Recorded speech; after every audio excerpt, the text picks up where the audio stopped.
En el nombre del Padre, y del Hijo, y del Espíritu Santo. Amén. Dios te salve María, llena eres de gracia, el Señor es contigo. Bendita tú eres entre todas las mujeres, y bendito es el fruto de tu vientre, Jesús. Santa María, Madre de Dios, ruega por nosotros pecadores, ahora y en la hora de nuestra muerte. Amén. En el nombre del Padre, y del Hijo, y del Espíritu Santo. Amén. Tengan la bondad de sentarse. Entre las alegrías que trae este año 2017, está para mí una muy particular. Si Dios concede la gracia, en unos pocos meses, un par de meses, estaré celebrando 25 años de vida sacerdotal. Le agradezco al Señor por esa misericordia y le agradezco particularmente que en estos años me ha permitido salir al encuentro de hermanos y hermanas de muy diversas edades y de muy diversas culturas.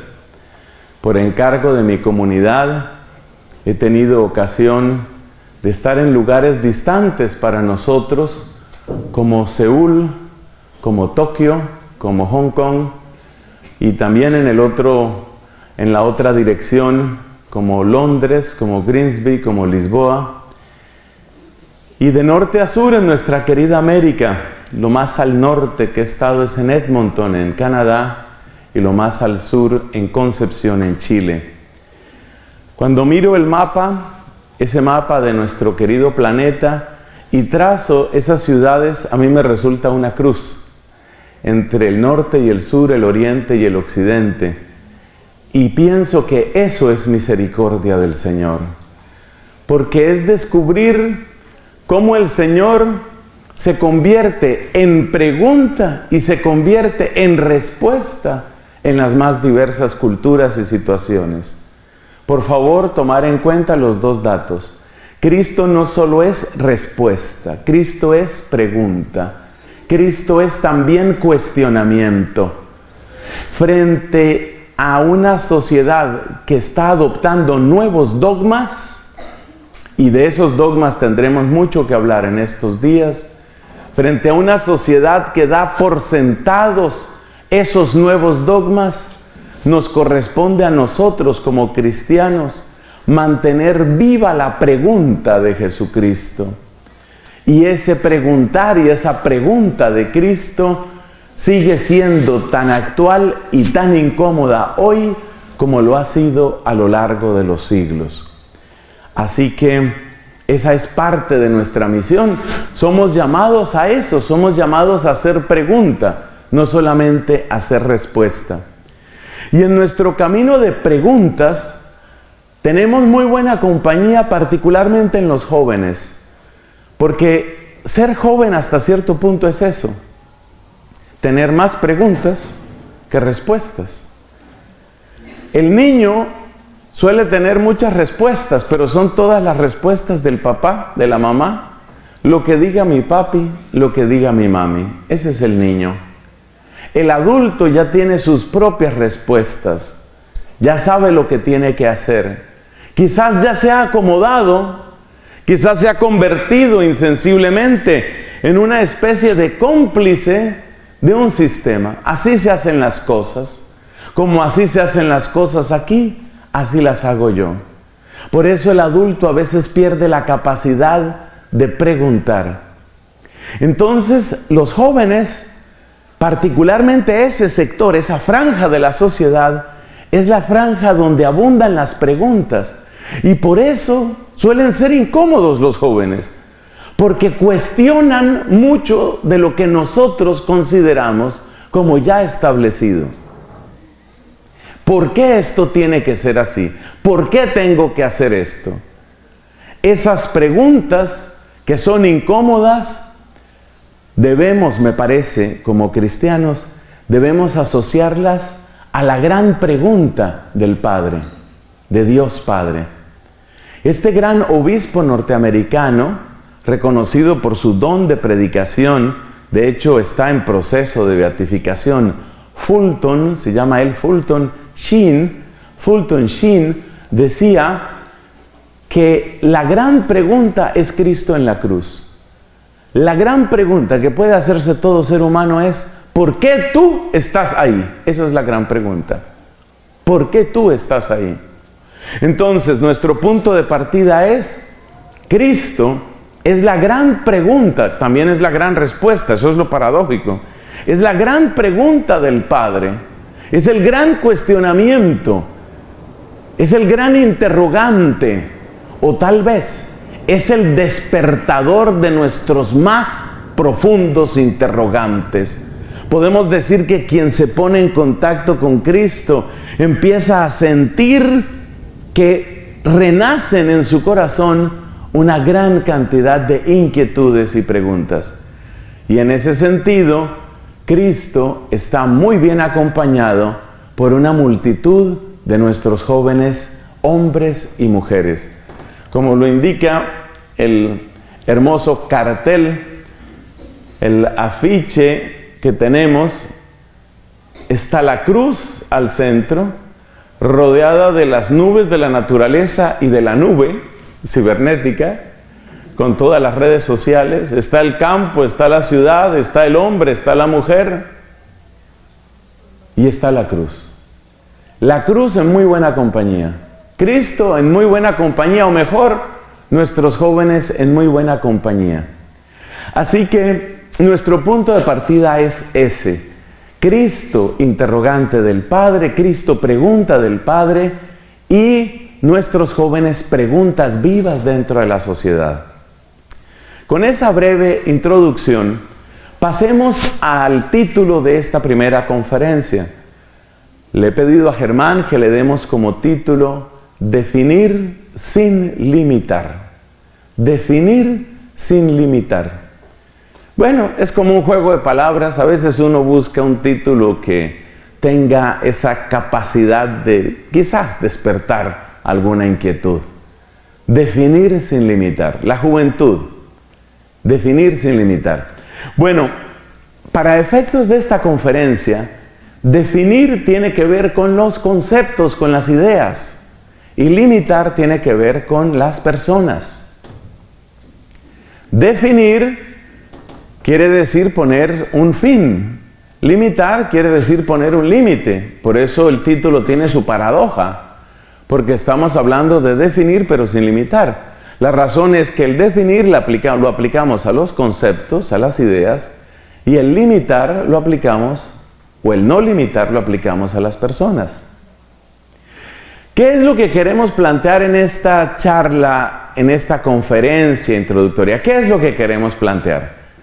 Vamos a decir que esta primera conferencia es una especie de aperitivo, tiene que serlo, una especie de provocación, una especie de invitación a dejarnos cuestionar y a dejarnos mover. ¿Y qué es lo que vamos a cuestionar en este caso? Vamos a cuestionar algunas de las afirmaciones más repetidas cuando se trata de pastoral juvenil. O sea, vamos a tomar en concreto siete afirmaciones que son muy comunes en pastoral juvenil. Comunes quiere decir que en esos recorridos, en esos caminos de Dios, donde el Señor me ha puesto, me los he encontrado en muy diversos lugares.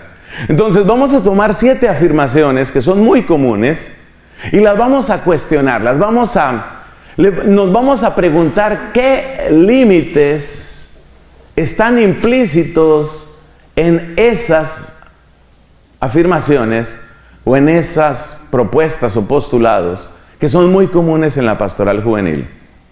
Entonces, tomamos esas 7 afirmaciones comunes, bastante frecuentes, y con esas 7 afirmaciones vamos a buscar cuáles son 7 realidades que tal vez nos hace falta mirar un poco más de frente.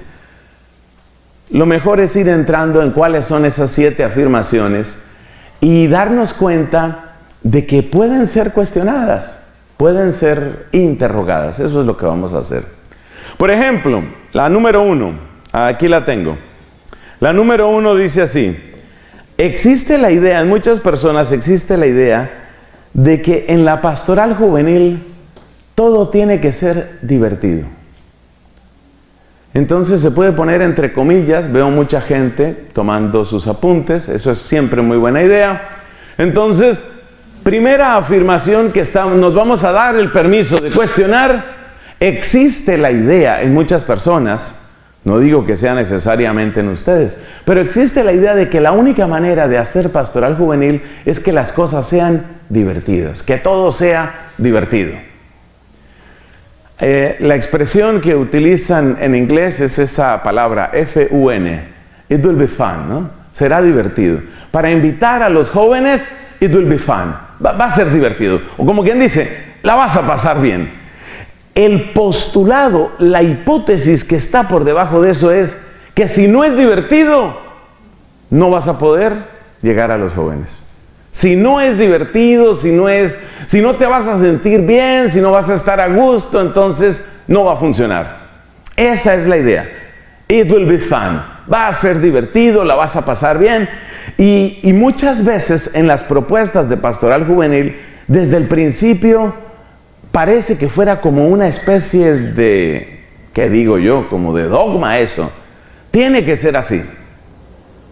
Entonces, si vamos a hablar de Jesús, tiene que ser un Jesús sonriente, un Jesús feliz, un Jesús contento, un Jesús optimista, porque tiene que ser divertido. Si no es divertido, no va a funcionar.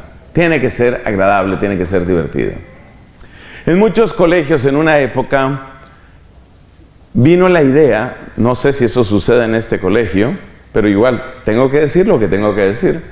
Vino la idea de que los Cristos llagados, crucificados, sangrientos, no, eso no es para los jóvenes. A Cristo hay que presentarle un Jesús dinámico, un Jesús que les haga sentir optimistas, que les haga sentir bien. Entonces empezaron a aparecer los Cristos de gimnasio. ¿Conoces los Cristos de gimnasio? Los Cristos de gimnasio son los Cristos resucitados. El Cristo resucitado siempre tiene un cuerpazo. Yo pienso que de fondo, ustedes me pueden hacer un análisis psicoanalítico. Yo creo que yo tengo un problema con mi físico, y por eso creo que entro en conflicto con ese Cristo de gimnasio. Ustedes miran, sobre todo los Cristos resucitados, ¿no? Unas figuras, pero mire, eso aquí, el six-pack. Ah, saben lo que es el six-pack, ya me doy cuenta. Entonces es el Cristo de los abdominales, los bíceps, aquí su tremendo estandarte. Y discretamente, unas manchitas rojas que parecen como unos lunares por ahí en la mano. Es decir, todo lo que sea dolor, todo lo que sea sufrimiento, todo lo que sea pasarla mal, lo escondemos. ¿Y qué aparece? Un Cristo victorioso, repito, como recién salido del sauna, como recién salido del gimnasio. Ese tipo de pastoral se hace muchas veces porque tiene que ser divertido. Entonces vamos a hacer un cartel. Bien, vamos a hacer un retiro de Semana Santa, pero no retiro. ¿Quién va a llegar? ¿Qué jóvenes van a llegar a un retiro de Semana Santa? ¿Cómo podemos hacer un retiro de Semana Santa? No va a llegar nadie. No, pues entonces sacamos unas fotos, jóvenes sonrientes, jóvenes felices, grupo de jóvenes pasándola bien, y tácitamente, ¿cuál es el mensaje que les estamos dando? Ven con nosotros, la vas a pasar bien. Esto no empieza en la juventud. Yo pienso que de fondo aquí hay una situación que es muy seria y que empieza en la infancia, porque el Cristo de gimnasio es el Cristo que creció siendo hermano del Pato Donald. Porque efectivamente el Cristo que se presenta en la pastoral infantil es ese. Es un Cristo lleno de dibujitos animados que se la pasa sonriendo, que en cualquier momento conversa con Mickey Mouse o conversa con el Pato Donald. Es un Cristo de dibujos animados. Entonces, el Cristo de la infancia es el Cristo de dibujos animados y el Cristo de la juventud es el Cristo del gimnasio. Este es un encuentro de pastoral juvenil. No vamos a hablar demasiado sobre pastoral infantil, pero estoy sinceramente preocupado por eso. Sobre todo porque cuando yo miro los santos, y Perú tiene tres grandes, bueno, tiene muchos grandes, pero tres que recuerdo particularmente por mi parentesco con la familia dominicana: Juan Macías, Martín de Porres, Rosa de Lima. A Rosa de Lima nadie le presentó un Jesús de dibujos animados. Rosa de Lima se enamoró del misterio de la cruz. En su casa, que se conserva en este sitio, ella lo que hacía era recorrer las estaciones de la cruz. Entonces, ¿qué es esa idea de que los niños, para que entren a clase de religión, tienen que ver la religión como otra serie de dibujos animados? Y los jóvenes, para que estén acercándose a Dios, para que se acerquen a Dios, entonces toca presentarlos más o menos un Cristo que sea tipo Brad Pitt, o que sea otro actor así, súper apuesto, súper atlético. ¿Realmente tenemos que mostrar a Jesús así? ¿Qué hay detrás de eso? Pero sobre todo la palabra que más me preocupa es la palabra diversión. ¿Ustedes saben de dónde viene la palabra diversión? Tal vez algunos sí. Diversión significa desvío.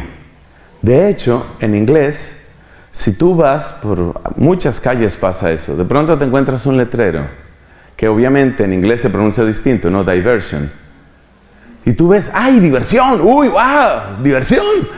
No, no es diversión en el sentido de que va a ser agradable o chistoso. Diversion lo que quiere decir es desvío. En la lengua castellana en el siglo XVI, aquella mujer que es un clásico de la literatura, Santa Teresa de Jesús, se pone a escribir y a ella se le iba, pues la pluma se le iba contando cosas, maravillas, anécdotas, recuerdos, y de repente dice ella, disculparéis que me he divertido mucho. ¿Qué quiere decir con eso? Que cambié mucho de tema, me fui por otros temas. Divertirse quiere decir verterse, quiere decir verterse, derramarse en muy diversas partes. La diversión lo que está indicando es eso. Diversión es dispersión. Eso es lo que significa etimológicamente diversión. Entonces, cuando nosotros planteamos una pastoral juvenil que tiene que ser divertida, porque si no es divertida no va a llegar nadie, si no es divertido los vamos a perder a todos. Cuando planteamos ese tipo de pastoral juvenil, en el fondo lo que estamos diciendo es, esta gente no es capaz de mantener atención. Esta gente no es capaz de... Es decir, Cristo no es lo suficientemente interesante. Eso es lo que estamos diciendo. Lo que estamos diciendo es, Cristo no es lo suficientemente interesante como para que la gente se mantenga en Cristo. Entonces, como no pueden mantenerse únicamente en Cristo, entonces tiene que ser distintas cosas, verterse en distintas cosas, dispersarse, derramarse en muchas cosas. Ese es el sentido de diversión, diversion. Eso es lo que significa. Entonces ahí hay un peligro muy grande, porque en el fondo lo que estamos diciendo es, Cristo no es capaz de mantener la atención de la gente. O sea que la primera frase, que espero que la hayas puesto entre comillas ahí en tus apuntes en alguna parte, la primera frase es que todo sea divertido. Esa es la primera frase que estamos cuestionando. Y delante de esa frase, que espero que la has puesto entre comillas, que todo sea divertido, delante de esa frase pones una flechita y pones esta palabra, atención. Atención quiere decir, nuestros jóvenes tienen severos problemas de atención y de concentración. Y nosotros, en vez de afrontar el problema de la dispersión de la atención, lo que hacemos es acomodar la pastoral para que sea divertida. Oye el problema. Repito en cámara lenta esa afirmación. La mayor parte de nuestros niños y jóvenes tienen severos problemas de concentración y de atención. Y nosotros, en vez de afrontar el problema serio, el problema dramático de la incapacidad de atención, en vez de afrontar ese problema, ¿qué es lo que estamos haciendo? Producir una pastoral divertida. Eso desde el punto de vista antropológico. Y desde el punto de vista cristológico, ¿qué estamos haciendo? Estamos diciendo, Cristo no es lo suficientemente interesante como para mantener la atención de la gente. Es interesante hacerse estas preguntas. Por favor, no tomen esta primera conferencia como las conclusiones. Esto es apenas para abrir, ¿no? Esto es para abrir. Y tú sabes que cuando uno tiene que abrir una discusión, uno es un poquito provocativo. Vamos a suscitar diálogo. Entonces yo me atrevo a cuestionar que la pastoral juvenil tiene que ser divertida. Sobre todo por algo que comentábamos hace mucho en algunos retiros espirituales con religiosas. Y es que hace 50, 60 años todo colegio católico tenía retiros espirituales. Hace 30 años, más o menos la época en la que yo estaba en esa etapa, hace 30, 35 años, se acabaron los retiros espirituales y empezaron las convivencias. Yo no digo que estén mal las convivencias, sino que el retiro espiritual lo dirigía un sacerdote que predicaba y que confesaba. Después vinieron las convivencias, y las convivencias las dirigen los psicólogos, los cuales pues ayudan a la gente a comprender su mundo interior, sus procesos emocionales. ¿Están mal las convivencias? Claro que no, están muy bien. Pero, ¿qué pasó con los retiros espirituales? Se perdieron en muchos colegios. ¡Retiro! ¡Retiro! Ah, no, eso es muy aburrido. No, pero vas a hacer un retiro. No, se van a aburrir terriblemente. Y aburrirlos es perderlos. Y si los perdemos, entonces, ¿qué estamos haciendo? De manera que hace 60 años había retiros. Hace 30, 35 años había convivencias. Lo último que hay, desde hace unos pocos años, lo que hay es más o menos salidas, paseos, encuentros. De manera que el protagonista hace 60 años era el sacerdote que confesaba. El protagonista hace 35 años era el psicólogo que ayudaba al joven a entenderse desde el punto de vista antropológico. Muchas veces el protagonista actual, ¿quién es? El animador. El animador que mantenga, ¿qué? Divertidos. Que estén divertidos. Entonces vamos a hacer unos juegos. Miren, no se preocupen muchachos, esto va a ser breve, ustedes se van a divertir, vengan para acá, nos vamos a reunir. Muy bien, en este momento el juego que vamos a hacer es este. Todos nos ponemos de pie, luego todos aplaudimos. No es que eso esté mal. De hecho, las actividades lúdicas son muy interesantes y muy importantes. Mi discusión, ¿cuál es? Que cuando empezamos a hacer los juegos, le quitamos la profundidad al análisis que hacían antes los psicólogos. Y es decir, cada cosa se ha ido sustituyendo a la anterior. Yo no digo que se dejen de hacer juegos. De hecho, jugar es una de las actividades que más ayuda a que uno se conozca y a que conozca a otras personas. Mi problema no es contra el juego. Mi problema es que se hacen juegos y ya pocas convivencias verdaderas se hacen. Y antes se hacían convivencias y pocos retiros. ¿Y qué pasó entonces con la confrontación de Cristo? Quedó sepultada. Quedó sepultada. Y los frutos que pagamos son muy altos. Los precios, que pagamos son muy altos. Porque entonces resulta que cuando una persona no se ha acostumbrado a poner radicalmente a Jesucristo en el centro de su vida, cuando le llegan los problemas reales, duros de la vida, lo primero que sale es Cristo. ¿Cuándo sucede eso? En mi país eso se llama universidad. Entonces nosotros creemos que estamos evangelizando a los jóvenes porque más o menos los mantenemos durante un tiempo con cosas divertidas. Creemos que los tenemos. Pero apenas llega una confrontación real es, ¿tengo o no tengo sexo con mi novia? Esa es una confrontación real. Una confrontación real es, ¿quedó embarazada? ¿Aborta o no aborta? Esa es confrontación real. Una confrontación real es, ¿me meto en este negocio que sé que es deshonesto, pero me da mucha plata o no me meto en él? Esas son confrontaciones reales. Entonces, cuando llega la vida real, el Jesús Mickey Mouse, el que era primo del Pato Donald, y el Jesús del gimnasio, no sirven para nada. No sirven para nada. Esos Jesuses no sirven para nada. El único Jesús que realmente puede tener poder ahí es el Jesús que ha tomado su trono en tu vida. Si Jesús no ha tomado el trono en tu vida, estás en serios problemas. Y si Jesús no ha tomado el trono en la vida de nuestros jóvenes, lo único que va a suceder es la primera confrontación y están afuera. Están afuera. ¿Y dónde suele suceder eso? Suele suceder en la universidad. Entonces llegan a la universidad y se acabó. Entonces yo pensé, estas son historias de la vida real en mi país, Colombia. Comentario de una joven: no, pues yo pertenecía a la Legión de María ya en el colegio, teníamos muchas actividades, teníamos fiestas, teníamos reuniones, fíjate todo lo divertido. Llegué a la universidad y resulta que, bueno, pues varias de mis compañeras que son grandes amigas y que son muy lindas, pues son lesbianas. Y yo veo que la iglesia no acepta el homosexualismo, entonces yo no puedo creer en esa iglesia.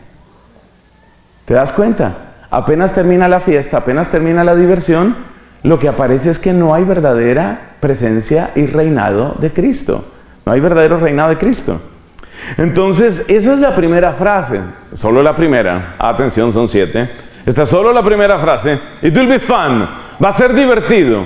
No, tal vez no va a ser divertido. Pero esto nos deja muchas preguntas. Porque es más cómodo organizar una fiesta que sabemos que con toda seguridad los va a tener contentos un rato, a empezar a preguntarnos por qué tienen problemas tan severos de atención, o a empezar a preguntarnos por qué el Cristo en el que yo creo me resulta tan aburrido a mí. Porque quizás el primero que está aburrido soy yo. Yo estoy aburrido con Cristo. Estoy aburrido con Cristo. ¿Cómo se nota que yo, religioso, sacerdote, estoy aburrido con Cristo? ¿Eso cómo se nota? Se nota en un dato muy sencillo que nos han enseñado a nuestros maestros. Se llama oración personal. ¿Por qué decae la oración personal en tantos agentes de pastoral, en tantos sacerdotes, en tantos religiosos? Porque ese religioso, esa religiosa empezó a sentirse aburrida con Cristo. En el fondo la que está aburrida es ella. Y como ella está aburrida con Cristo, como ya no sabe qué más decirle a Cristo en media hora de meditación, entonces ella saca una conclusión muy lógica. Y es que si yo me aburro en media hora de meditación, con absoluta probabilidad, estos jóvenes se aburren si yo intento ponerles 5 minutos de meditación. Entonces, fíjate todo lo que nos cuestiona esto. ¿Es Cristo la alegría de mi vida? ¿Es Cristo manantial inagotable donde yo encuentro mi esperanza y mi alimento? Te aseguro que un Martín de Porres jamás se sentía aburrido con Cristo. Te aseguro que un Santo Toribio de Mogrovejo jamás se sentía aburrido de hablar de Cristo. El beato Pablo VI decía en su famoso discurso en Filipinas: yo nunca terminaría de hablar de Él. El que está enamorado es así. Entonces fíjate cómo la mediocridad de nuestra vida espiritual se traduce en que nosotros le echamos la carga a los jóvenes diciendo todo tiene que ser divertido. Pero quizás el primero que está aburrido soy yo. Yo soy el primer aburrido. Segundo. El segundo punto tiene que ver con la autoridad. Otra vez entre comillas esta frase: con ellos todo tiene que ser negociado. Es decir, tenemos la idea de que a los jóvenes les resulta prácticamente imposible aceptar autoridad. Esa es la idea que hay. Que ellos no pueden aceptar autoridad, que con ellos todo tiene que ser negociado. Y es verdad que las negociaciones en el sentido de acuerdos que luego se hacen respetar, son uno de los caminos más interesantes de maduración psicológica. De hecho, bien manejados, los acuerdos son exactamente el recurso que se necesita para que una persona aprenda que en esta vida todo tiene consecuencias. Nosotros tenemos un acuerdo, tú rompiste ese acuerdo, eso tiene consecuencias. O sea, yo no estoy en contra de que haya acuerdos, ni más faltaba. Pero fíjate que aquí hay una palabra que es importante. Con ellos todo tiene que ser negociado. La palabra todo es fundamental aquí. Todo tiene que ser negociado. Les voy a dar un ejemplo.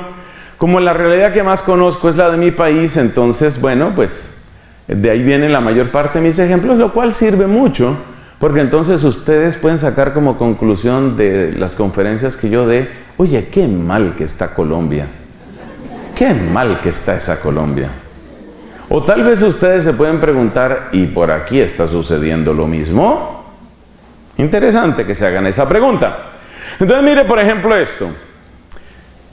Colegio de Padres Dominicos, no digo cuál, Colegio de Padres Dominicos en la República de Colombia. Nos vamos para lo que antes se llamaba retiro, pero ahora se llama convivencia. Son estudiantes de último año de secundaria, o sea, ese año se gradúan, salen del colegio. Van a ir a una convivencia, pero resulta que la convivencia, por el dogma anterior que dijimos, que todo tiene que ser divertido, la convivencia se hace en un lugar espectacular, que realmente es más un lugar de vacaciones. Entonces nos vamos a un clima muy agradable, que tiene playa, que tiene muchas cosas, y se supone que ahí vamos a tener la convivencia. Y entonces empiezan los muchachos, este es un colegio de solo varones, empiezan los muchachos a hacer chiste con el tema del trago. Son muchachos de 16, 17, 18 años, o sea, la inmensa mayoría son menores de edad, pero empiezan a hacer chistes con el trago, con que van a esconder el trago, con que meten media botella de aguardiente, con que el otro está llevando. Lo único que no llevan, sorry decirlo, es tequila, eso no llevan. Pero, o sea, se pierden lo mejor, dirá el otro, ¿no? Pero llevan el traguito, llevan su trago. Entonces, el rector les dice, el rector del colegio, un sacerdote les dice, no, esa no es la idea. O sea, el rector todavía le queda algo de conciencia. Él dice, esta es la última vez que más o menos voy a tener algo parecido a predicación con estos muchachos.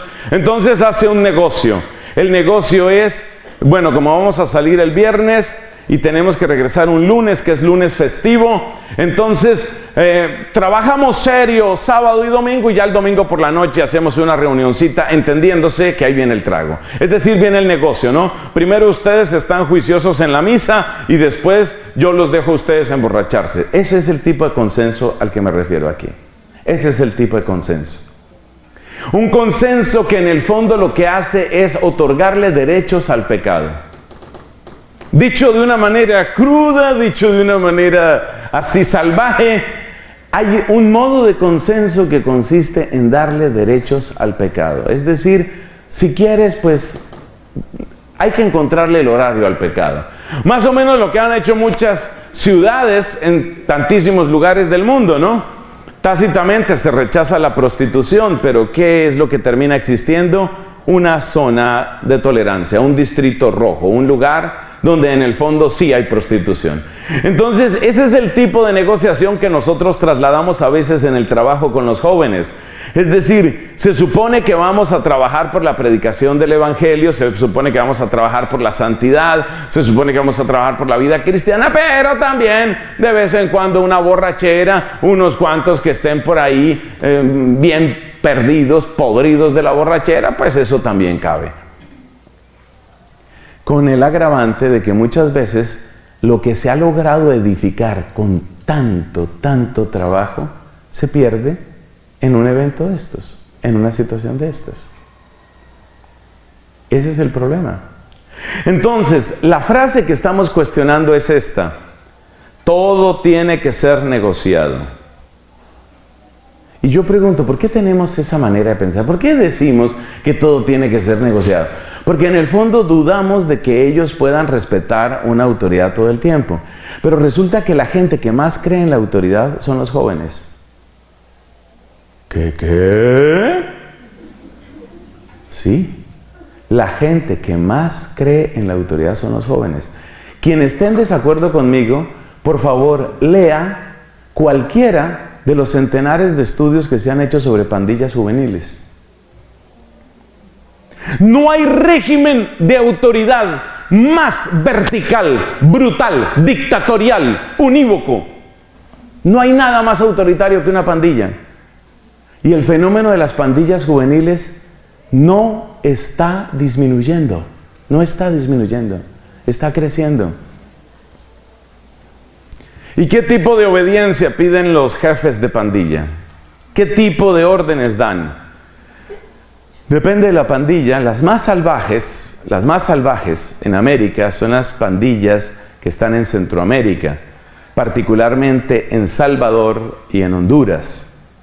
Tristemente, para esos países que amo tanto y que he visitado, las peores pandillas están ahí. Hay sobre todo una pandilla, ya las llaman maras. Hay unas pandillas, hay una de estas maras que tiene un nombre internacional, la Mara Salvatrucha. Busquen en internet Mara Salvatrucha. usted encontrará la realidad salvaje. Los que más creen en la autoridad son los jóvenes. Ustedes dirán, no, pues es que ese es problema de jóvenes desadaptados, esos son los muchachos, y sobre todo los varones, porque los varones sabemos que son así agresivos, pero las niñas sí se portan bien. Ay, Dios. Yo primero verifiqué que esa puerta estuviera sin llave para cualquier emergencia. Las niñas, las jovencitas, de 16, 17, 18, 19, 20, 21, son impresionantemente obedientes. Yo sé que las mamás van a decir, pero serán las hijas de mis vecinas, serán las hijas del otro barrio. Mi hija no es así. Querida mamá, me permito sugerirte que observes con mayor atención a tu hija. Obsérvala con mayor atención. Tu hija sí es obediente. O sea, no es obediente a ti. Seamos claros. No es obediente a la mamá, pero sí es obediente. ¿Cuáles son las obediencias de los jóvenes? Las modas, por ejemplo. Las modas.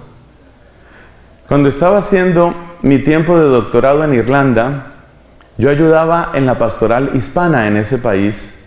Me acuerdo mucho, una amiga mexicana, esta historia ya la he contado, relativamente joven, 20 y tantos años, nos hicimos buenos amigos allá. Un día me cuenta ella, tengo algo que decirte. Yo no tenía ni idea qué podía ser, que le había salido un nuevo trabajo, que se devolvía a su país, yo qué iba a saber. No sé qué es. Me acabo de hacer un tatuaje. Para ella era la gran noticia, un tatuaje. Entonces en la parte superior de la espalda se había hecho un tatuaje. Esa era una noticia para ella. Y yo me hago esta pregunta, ¿por qué ese tatuaje era algo que le producía a ella alegría? ¿Y por qué me lo cuenta como una noticia? Te aseguro que esa muchacha no le hace caso al papá ni a la mamá. Al Papa Ratzinger no, al Papa Francisco tal vez sí. Y ahí lo dejo. Pero bueno, el hecho es que esta muchacha me dice, me hice ese tatuaje. ¿Por qué era importante para ella? Como a mí nunca me han gustado los tatuajes, nunca, pues para mí no era algo que me produjera alegría. A mí me produjo fue curiosidad por qué a ella eso le gustaba y por qué lo compartía como una noticia. Como decir, tengo novio, como decir, me subieron de sueldo en el trabajo. Es que era con esa cara que lo decía. ¿Sabes por qué? Porque todas sus amigas irlandesas tenían tatuajes. O sea, por fin soy como todas. Esa era la cara que ella tenía. Por fin soy como todas. Es decir, por fin tengo pertenencia. Eso lo vamos a hablar luego, sé que se va a mencionar luego cuando comentemos posmodernidad, porque es una de las características de la posmodernidad. La necesidad de pertenencia al círculo pequeño. Y en ese círculo pequeño, obediencia radical. Por fin tengo mi tatuaje. Es decir, ya soy como todas. Esto lo explota, por supuesto, el marketing. Para ti, que eres rebelde, que eres joven, tenemos las nuevas zapatillas, el burro. Un mes después, todos los muchachos con zapatillas, el burro. Eso es obediencia. Eso es obediencia. Hay una marca que utiliza en el marketing todo lo que es contrario a la iglesia. Eso incluye homosexualismo y otro poco de barbaridades. Esa marca se llama Desigual. Es una marca española. Desigual explota exactamente esto. Para ti, que eres rebelde, mira, tu estilo, que es único. Y a mí me causa una gracia, porque resulta que el estilo único luego lo tienen todos. ¿Qué es exactamente único en un estilo que luego tiene todo el mundo? O sea que sí son obedientes. Claro que son obedientes. Y de hecho también dentro de la iglesia son obedientes. ¿Qué dices? ¿Sí? ¿Sí? Las comunidades que están teniendo vocaciones, este será otro tema que se comentará en su momento, las comunidades que están teniendo vocaciones son las comunidades que tienen claro el tema de la obediencia. A veces hasta la exageración, hasta la exageración. O sea que ahí hay un tema que es provocativo. Pasemos al tercero porque si no, no terminamos nunca. Esta es una nueva moda, esta es noticia de última actualidad, de una nueva moda que ha surgido en los Estados Unidos de América y estoy completamente seguro que como tantas otras cosas vamos a terminar repitiéndolas aquí porque así somos. Se llaman los espacios seguros. Safe spaces. Safe spaces. ¿Qué es un safe space? Literalmente un espacio seguro. Un espacio seguro es una declaración que se hace en un determinado lugar, típicamente un college, una universidad para los más jóvenes en Estados Unidos. Un espacio seguro es un lugar donde nadie te cuestiona nada. Entonces, si tú, por ejemplo, eres hombre, pero ese día decidiste ir con brasier, ¿por qué te parece que esa es la manera adecuada de ir? Y vas con brasier y te depilas las piernas y luego apareces con una tanga o lo que sea. Entonces, ese es un safe space. Safe space quiere decir, nadie te va a cuestionar tus opciones. Y ahí la idea, ¿por qué yo estoy comentando esto aquí? Porque ustedes dirán, bueno, pero eso sucederá en unos lugares absolutamente degenerados, de una cultura decadente. No. Hay colleges católicos, supuestamente, que se declaran espacios seguros, sobre todo para proteger el tema de la tolerancia en la diversidad sexual, sobre todo para eso. Es decir, hay lugares donde se está considerando que la única manera de hacer un trabajo pastoral con jóvenes es a base de estos llamados espacios seguros, como quien dice, yo no voy a cuestionar nada de ti, no voy a cuestionar nada de tu peinado, no voy a cuestionar nada de tu piercing, no voy a cuestionar nada de tu identidad sexual, no voy a cuestionar nada de ti. Es decir, eso como prerequisito para la evangelización. Yo me atrevo a cuestionar esa manera de pensar. Se parece mucho a lo que antes hemos dicho de la autoridad, se parece mucho. Yo me atrevo a cuestionar esa manera de pensar. Me atrevo a cuestionar que la manera de acercarse a un joven tenga que ser esa. Me atrevo a cuestionar eso. Que el modo de acercarse a la juventud sea a través de yo no voy a cambiar nada en ti. Ahora bien, yo reconozco que en un encuentro casual, yo reconozco que en una primera aproximación, es evidente que yo no voy a cambiar a la persona en una primera aproximación. Si yo como sacerdote le pongo como requisito a un joven, mire, usted tiene que cambiarse el peinado, tiene que cortarse las uñas, por favor báñese, por favor escoja uno de estos 5 desodorantes. Si yo le voy a poner todas esas condiciones, obviamente que nunca nadie. Pero yo no me estoy refiriendo aquí a las conductas de entrada, me estoy refiriendo a la declaración de espacios seguros donde las personas de modo habitual y consuetudinario llevan este tipo de comportamiento. Porque si no, no hay nada que hacer con ellos. ¿Y cuál es la gran pregunta ahí? La gran pregunta ahí es, ¿a qué le tenemos miedo y a qué le tienen miedo a ellos? Fíjate que en algún lugar de tus apuntes tienen que ir apareciendo las grandes preguntas. Las grandes preguntas son el déficit de atención y qué estamos haciendo con eso. ¿Por qué nosotros perdemos autoridad mientras que otros la ganan? La otra pregunta en la que estamos, el tema del miedo. ¿A qué le tienen miedo?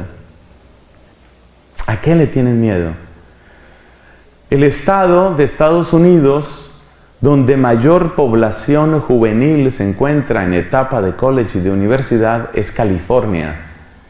Y en California, incluyendo algunos parientes míos para dolor de mi alma, el apoyo a Hillary Clinton era total, absoluto. ¿Por qué? Porque Hillary Clinton es de esta idea de que a cada uno hay que respetarle la manera como quiera presentarse. Ustedes saben lo que está pasando con los niños transgénero en el mundo. Es exactamente eso.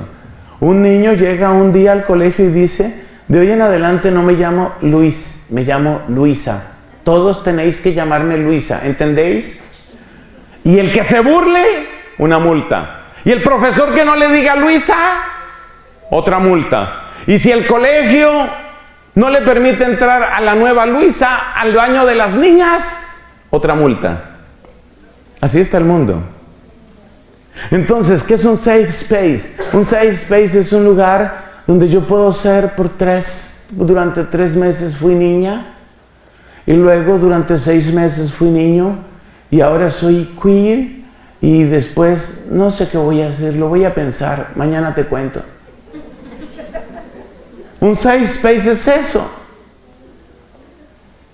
Lo triste no es solamente que eso esté pasando, lo triste es que hay gente en la Iglesia Católica que cree que eso hay que apoyarlo. Eso es lo triste. Yo sé que eso está un poco lejos de lo que encontramos en realidades como Perú, como Colombia, pero es que para allá vamos. Para allá vamos. Ya en una isla como Puerto Rico, que tiene tanta presencia latina, nuestros hermanos dominicos tienen ese problema. Es que es una locura lo que está sucediendo. Imagínate que para el uso de los baños tienen que utilizar lo que se llama en Puerto Rico protocolos. ¿Sabes qué es un protocolo? Un protocolo son horas determinadas en las cuales, por ejemplo, las niñas no pueden ir al baño de niñas. ¿Qué estás diciendo? Mira, en ese colegio tienen 2 recreos o descansos. El segundo descanso, digamos que es de 11 a 11:40. En ese segundo descanso, entre las 11:30 y las 11:40, el reglamento del colegio, el protocolo del colegio dice que las niñas, las chicas, no pueden ir al baño de chicas entre 11:30 y 11:40. ¿Por qué? Porque ese es el espacio en el cual los niños transgénero del colegio católico van a ir al baño de niñas. Y ya te estoy diciendo Puerto Rico. No te estoy diciendo Inglaterra, no te estoy diciendo Alemania, te estoy diciendo Puerto Rico. Eso viene para acá. Eso viene para acá. Ustedes saben qué tipo de leyes se están queriendo imponer, porque no se llama aprobar, imponer en Perú. Sí saben, ¿no? Sí lo tienen claro. Bueno, algunas no saben de qué estoy hablando. Me preocupa mucho, sobre todo las religiosas. Me preocupa muchísimo, porque es que tenemos que estar muy, muy claros en esto. Y hay que ir no 1, 2, 3 pasos adelante. Por eso les estoy hablando de este tema. Sigamos. Cuarto, ya se sabe que van a caer. Esa es otra frase entre comillas. Por ejemplo, ya se sabe que van a beber. Ya se sabe que van a ver pornografía. Ya se sabe que van a fumar. Ya se sabe que se van a drogar. Ya se sabe que se van a masturbar. Ya se sabe que van a tener relaciones. Oiga, de hace tiempo estamos entrando en una resignación con el pecado, porque no hay otro nombre que darle eso, una resignación con el pecado. Tú te imaginas una mujer que se esté casando y le diga a una amiga, pues yo sé que mi esposo va a ser infiel. ¿Tú te imaginas eso? Hay un chiste muy flojo, muy malo en mi país sobre eso, que un señor se estaba casando y entonces hizo esta oración: Dios mío, que mi mujer no me engañe. Pero si me engaña, que yo no me dé cuenta. Y si me doy cuenta, que no se me dé nada. Esas son las oraciones. Oye, ¿qué es esa resignación? Esa resignación. Y fíjate que esto va en absoluta contravía con lo que nos han dicho todos los papas desde Pablo VI hasta hoy con respecto a la juventud. El mensaje de los papas en todas las jornadas de la juventud siempre es el mismo. Lo dicen con otras palabras: jóvenes, aprended a ir en contravía. Jóvenes, esta es la etapa de los grandes desafíos. La juventud se hizo para el heroísmo, no para el pecado. Esas son frases de los papas. Pero muchas veces en la pastoral nosotros entramos en una especie de resignación. Ya se sabe qué, ya se sabe qué, ya se sabe qué. Eso se llama resignación. Y yo hago una pregunta. El mundo en donde evangelizó San Pablo, ese mundo, San Pablo, ¿te acuerdas? Un señor llamado Pablo de Tarso, San Pablo. Bueno, ese. El mundo que evangelizó San Pablo, ¿cómo era? ¿Cómo era? ¿Cómo era ese mundo? ¿Qué tal que San Pablo hubiera utilizado los estándares de los que hoy a veces se habla de una manera tan liviana? ¿Cómo era ese mundo? Particularmente me llamó siempre la atención la labor evangelizadora de Pablo en el puerto de Corinto. Porque dentro de un mundo pagano y por lo tanto promiscuo y por lo tanto depravado en tantos aspectos, Corinto sobresalía como la ciudad corrupta por excelencia. Tanto que decirle a una mujer corintia era como decirle prostituta. Eso era Corinto. Y allá Pablo forma una comunidad cristiana. ¿Has leído 1 Corintios capítulo 7? 1 Corintios capítulo 7, ¿te acuerdas lo que dice San Pablo en 1 Corintios 7? Elogio de la virginidad. Para mí lo mejor sería que todos estuvieran como yo. Pero si no, pues entonces cásense. No está proponiendo ni promiscuidad, ni homosexualismo, ni nada. Lo que está diciendo es el ideal más alto, el estado de vida más alto, se llama virginidad por el reino de los cielos. Si ese no es tu llamado, está bien que te cases, no pasa nada. Date cuenta. ¿Y a quién le está diciendo San Pablo esas palabras? ¿A un grupo de monjes esenios que llevan años de ayuno en el Sinaí? ¿No? Esas muchachas corintias estaban acostumbradas a todas las degeneraciones que hoy abundan. Tristemente, el pecado no sabe otra cosa sino repetirse.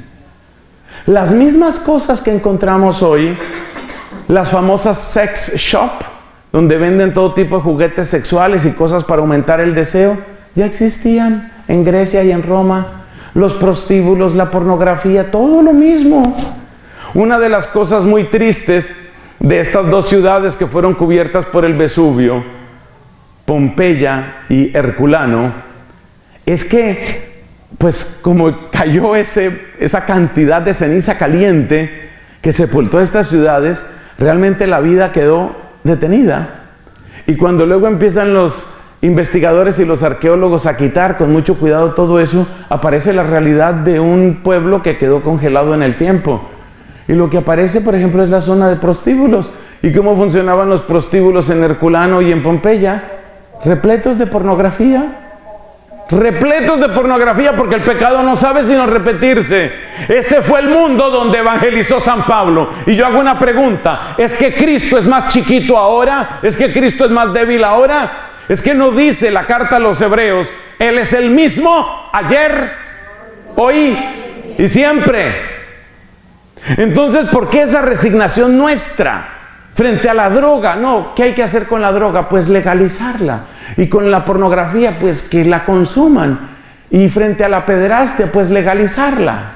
Ya hay partidos políticos en Holanda y en Italia, que yo sepa, donde tienen como plataforma llegar a la legalización de la pederastia. Pero no la llaman pederastia. ¿Sabes cómo la llaman?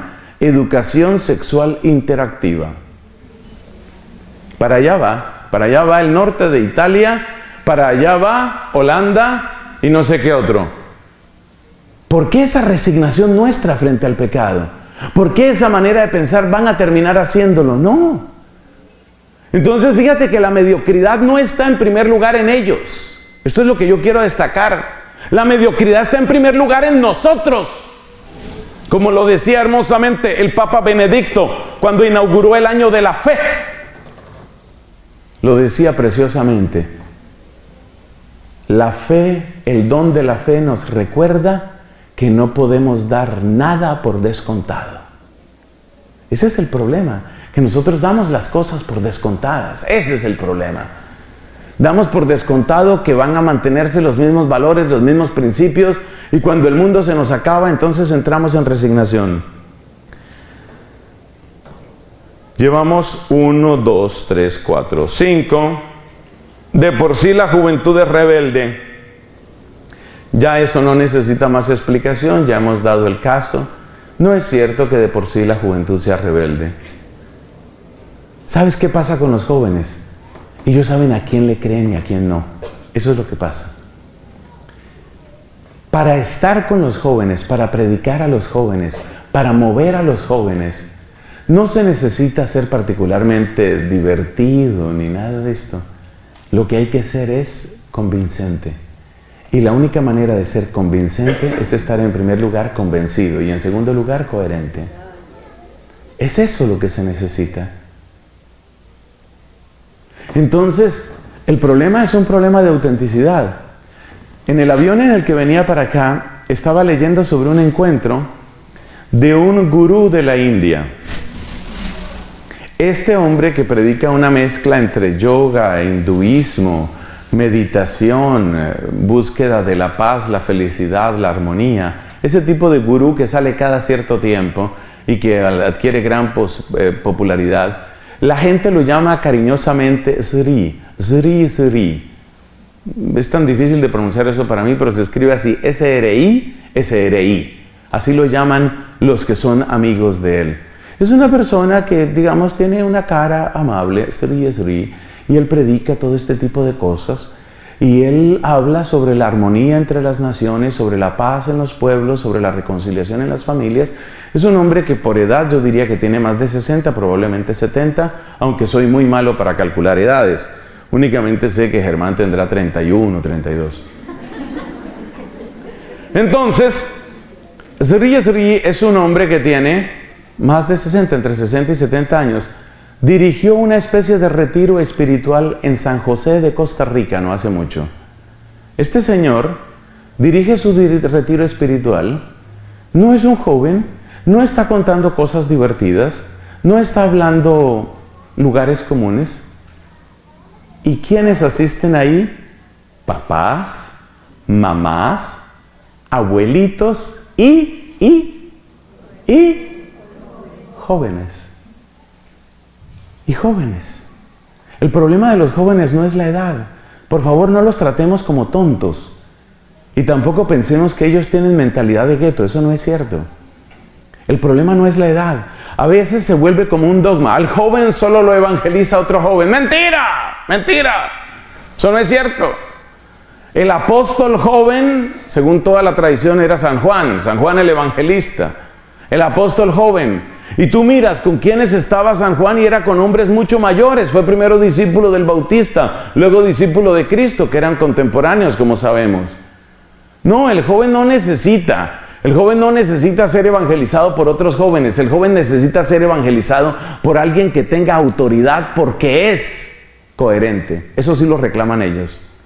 Apenas te detectan la mentira, los perdiste. Ahí sí los pierdes. Y tú puedes ser la hermana que lleva impecable su hábito, que tiene todo organizado, que tiene el horario perfecto, que tiene la música perfecta.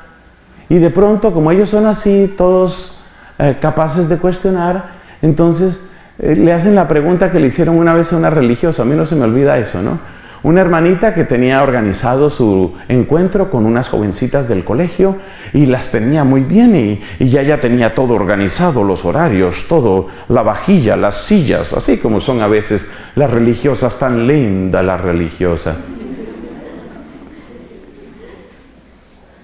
Y entonces cuando ya reúne a todas las muchachas que iban a pasar como unos 2 o 3 días, entonces les dice, ¿alguna pregunta, chicas? Ella estaba pensando en el horario, en el café, en la dormida. Y dice por allá una así bien rebelde, ¿no? Dice, sí, yo tengo una pregunta. ¿De qué se trata, hija? Ella así, muy maternal. ¿De qué se trata, hija? Es que yo quería hacerle una pregunta a usted. A usted. Ya esa no se lo esperaba. Ella prefería que se hubiera hablado del horario, el presupuesto, la puerta, la silla, la cama, la araña, lo que sea.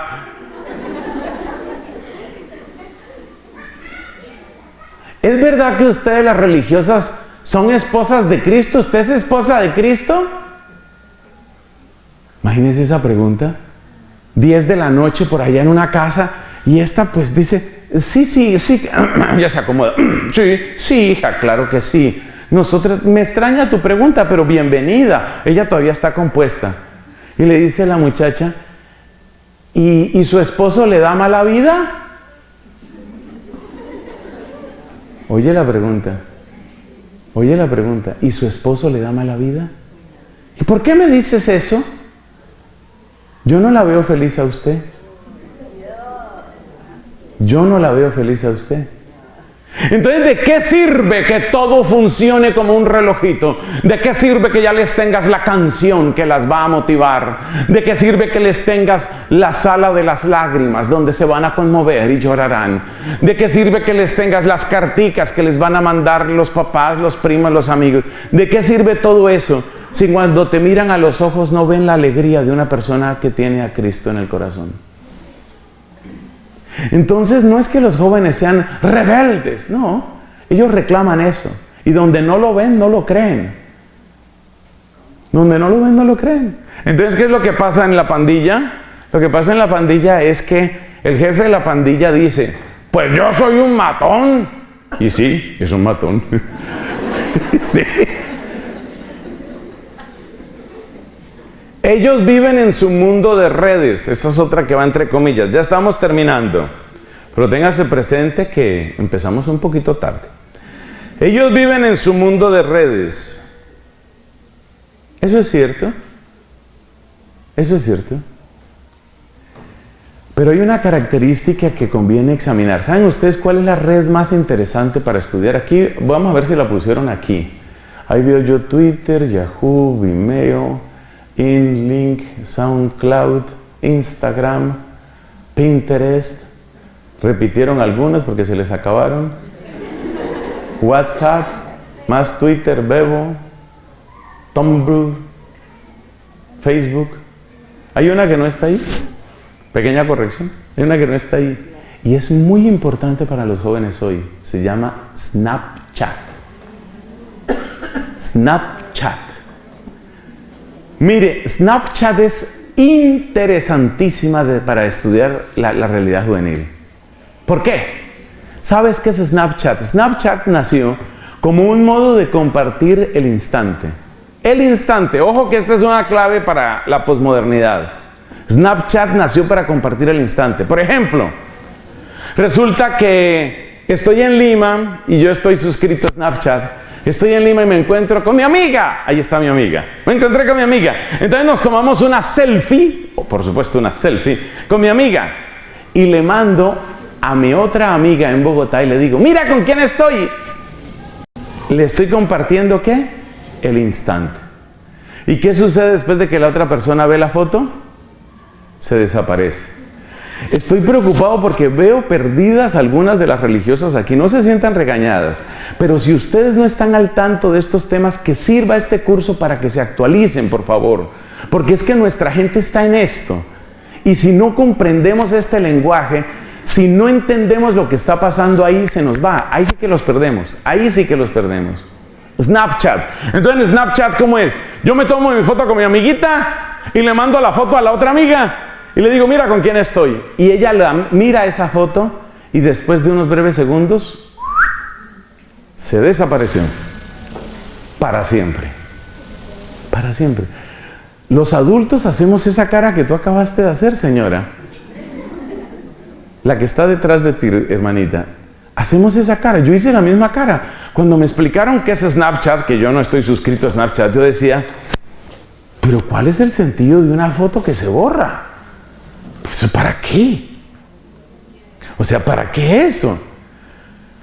De inmediato muchos dijeron que el propósito era que muchas de esas fotos eran íntimas, son parte de un fenómeno horroroso que se llama sexting. Sexting es mandar fotos explícitas a personas, usualmente novios, novias, compartiendo cosas que se supone que no deberían ser públicas, pero la gente las comparte. Entonces, durante mucho tiempo, los que analizaban el tema del Snapchat decían, claro, es que ellos quieren que las fotos se borren, pues porque son fotos explícitas. Si una muchacha está mandando fotos de su cuerpo, pues no quiere que esas fotos queden por ahí. No, la razón no es esa. La razón no es esa. O bueno, no es la única razón. La razón principal, ¿cuál es? Que si yo sé que una cosa va a quedar grabada en algún sitio, me toca cuidarme mucho de lo que voy a decir. Por ejemplo, si yo voy a decir, Colombia jamás ha tenido un presidente de la calidad, la altura y la nobleza de Juan Manuel Santos. Bueno, eso no es lo que yo pienso, por cierto. Pero supongamos que yo dijera esa frase. Esa frase queda grabada Si yo la pongo como un estado en Facebook, eso queda grabado. Y si yo borro el estado en Facebook, eso queda grabado. Por eso se dice, Internet tiene memoria. Entonces, Snapchat, que yo creo que también tiene memoria, pero ellos se venden de otra manera. Snapchat se vende como un Internet sin memoria. ¿Y sabes por qué? Porque se supone que eso te permite expresarte exactamente como tú eres. O sea, ¿qué hay detrás de Snapchat? Hay un anhelo de una palabra que todo ser humano busca. ¿Cuál es esa palabra? Verdad. Poder mostrarme como soy. Entonces, salgo de un examen, me fue mal en el examen, estoy que reviento la ira, me tomo una foto y le mando a mis amigos la foto y digo, ¡así me siento! Pero como la foto se va a borrar, yo puedo mostrar la foto como es. Si yo publicara esa misma foto en Facebook, ahí queda para siempre la foto con la mueca esa horrible. Por eso inventaron Snapchat. O sea que en el fondo, ¿qué hay en Snapchat? Tu verdad. O sea, ¿qué hay en el fondo ahí? El anhelo de ser verdadero. El anhelo de poder ser a fondo lo que yo soy. Terminemos. Nuestra última frase es, bueno, ya lo hemos dicho, ¿no? Es imposible exigir castidad. ¿Saben que los últimos estudios demuestran que los llamados millennials, es decir, la gente que ha nacido alrededor del año 2000, son gente que está teniendo menos sexo que los que tenían de la actividad sexual que tenían sus antecesores a la misma edad? Ese es un fenómeno que no sé si alcancemos a analizarlo en este curso, pero es muy interesante, porque ese fenómeno muestra que otro de los dogmas que nosotros creíamos inamovible, en realidad era temporal. Y ese dogma era que la juventud está repleta de sexo por todas partes. ¿No es cierto? El primer país que mostró una tendencia contraria fue Japón. Japón es uno de los países que tiene mayor proporción de juventud en completo estado de virginidad, tanto hombres como mujeres.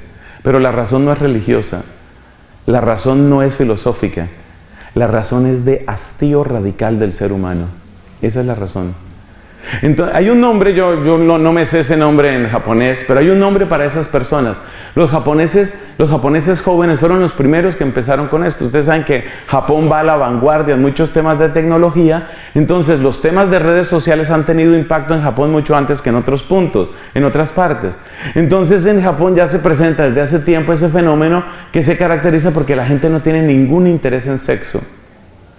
En Inglaterra, en Gran Bretaña, a esas personas las llaman ACES.